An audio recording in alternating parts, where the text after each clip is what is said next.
Hello, and welcome to Homeowner Talk. My name is David Stone, and I'm the president of Nevada Association Services.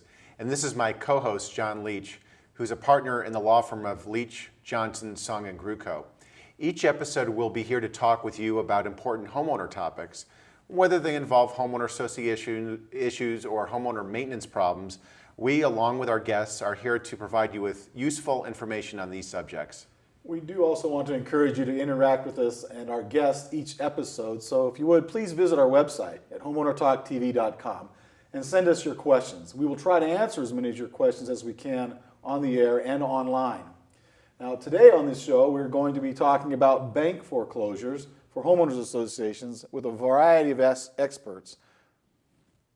And our first guest today is Jason Nikas. Jason, welcome. Hey, thanks for having me. Tell our viewers a little bit about yourself personally and your background. I've been a residential builder for more than 20 years, and I've been a licensed broker salesperson since 1995, and moved to Nevada in 2005. So I've been a broker salesperson here since 2005. Jason also told us, he confided confidentially, that he's also been on the board of directors of a homeowners association. Is that true? Yes, I have been. Guilty as charged. And so how many years did you serve on the board of directors? I served for 2 years. Okay, so we have a builder, a person who sells them, and a person who operates and administers an association. I think we got the guy. You get everything you need right here at this table. I'm telling you, and we appreciate that. In your capacity as serving on a board of directors for a homeowners association, what were your observations as the experience you're having with bank foreclosures, properties not being maintained, vacant lots? What was your experience? It was quite an experience, to be honest with you. We actually were a small community. We're a community of 84 homes.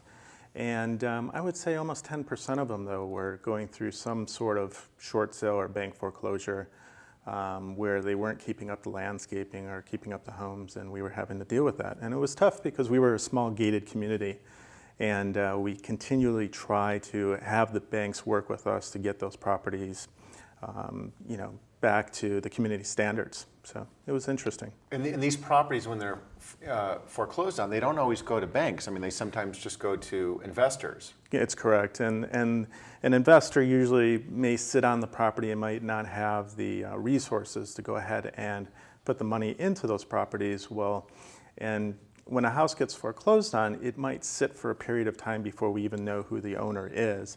And that was the other issue we were constantly having to try to get these homes back to the community standard. And we actually have some video of some of the problems that you can see when banks foreclose on properties and what happens if they're sort of not maintained. You saw the fence coming down. And then, obviously the maintenance problems where you see this. Would this be illustrative of what your experience was, Jason? Yeah, it's definitely a typical homes of what we experience. The mail piling up and the notices posted.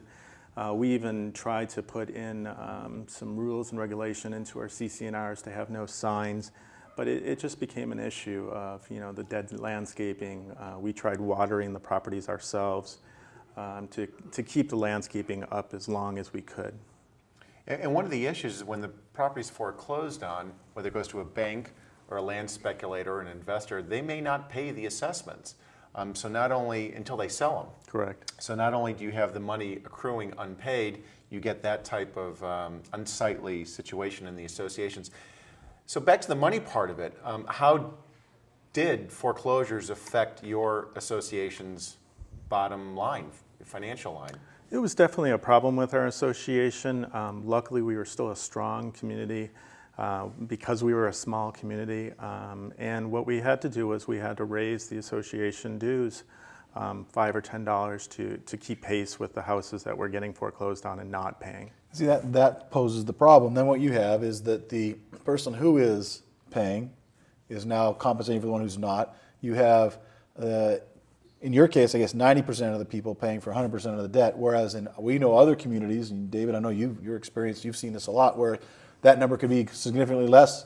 It could be 60% paying for 100% of the expenses. It's frustrating as a homeowner. Your next door neighbor might be a bank or a land investor, a speculator, and they're not paying anything, and it looks terrible. I mean, it's a tough situation to be in. Now, were you finding that the units that were not being taken care of, the exterior, were they in foreclosure? Were they vacant? Were they one or the other? What was your experience? Most of the ones that in our community were vacant, and the other problem we were having is, as things were dying, bushes were dying, they were just tearing them out instead of replacing them. So what it became was, just came very bare and almost like a vacant lot instead of rehabbing them or putting something back in place of what died. So it was, you could tell that the neighborhood was kind of thinning out more and more as vegetation died, and it wasn't getting replaced either by the bank or the tenants living there.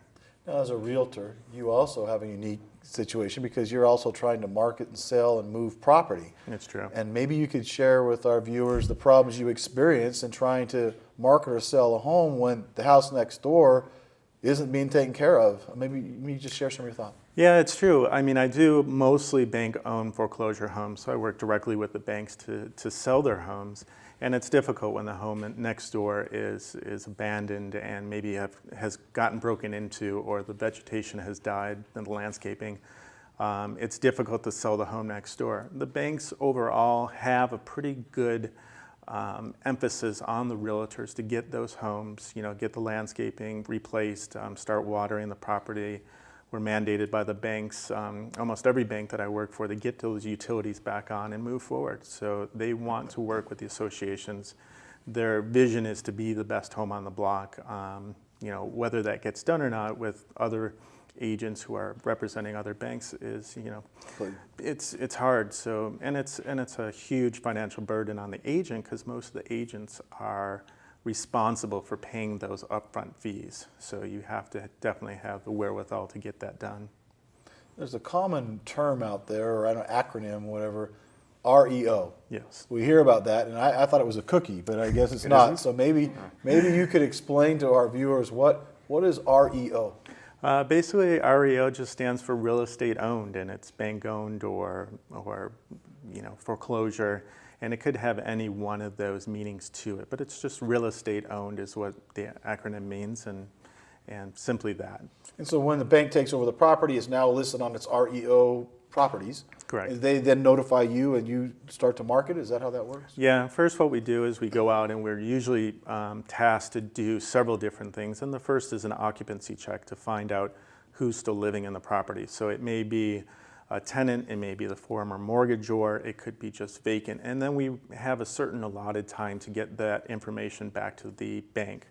And it's interesting. I mean, They have you show up for those tenant checks? Oh yeah, definitely. Well, I'm sure you have some stories just on that, I would think. Yeah, I mean, I could keep you busy for a half an hour just talking about those conversations, but it's definitely interesting.